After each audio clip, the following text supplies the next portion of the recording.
বন্দরনগর চট্টগ্রামের নালা ও খালগুলো যেন মরণ ফাঁদ। এগুলোর পানিতে তলিয়ে এরই মধ্যে প্রাণ গেছে বেশ কয়েকজনের। সবশেষ শিকার ৬ মাসের এক শিশু।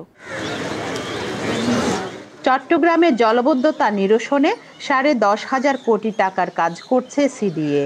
চলছে নানা সম্প্রসারণ, ফলে উন্মুক্ত হয়ে আছে বেশিরভাগ নালা। উন্মুক্ত নালা ও খালে পড়ে গত ৫ বছরে শিশুসহ ১২ জনের মৃত্যু হয়েছে।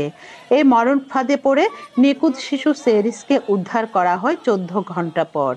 শনিবার সকাল ১০টার দিকে মরদেহ খালে ভাসতে দেখেন স্থানীয়রা।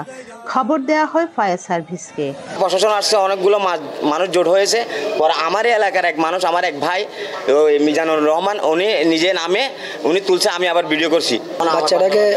বাচ্চাটাকে আমি তুলছি, তোলার পরে একটা লোককে দিয়েছি, আমি কেউ ধরো। এরপরে বাচ্চাটাকে ২০ লিটার পানি দিয়ে গোসল করেছে। গোসল করার পরে পুলিশ আসছে, পুলিশে বলতেছে এখন বাসায় নিয়ে যাইও না, আমাদের স্যার আসুক, স্যারের সাথে কথা বলে নিয়ে যাই।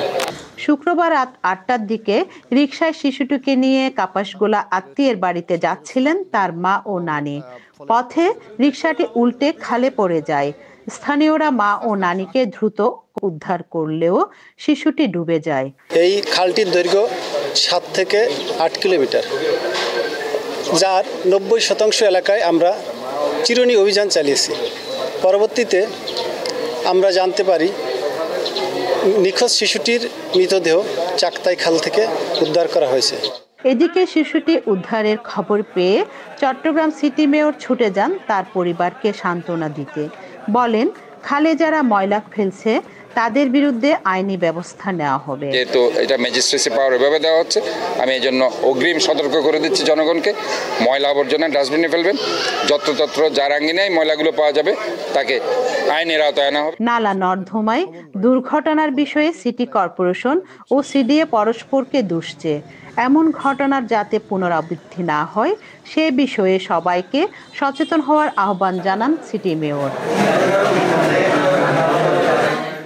রুনা আনসারি, দীপ্ত সংবাদ, চট্টগ্রাম। ওয়ালটন মাইক্রোওয়েভ ওভেনের খাবার গরম রাখে দীর্ঘ সময় ধরে। Walton microwave oven.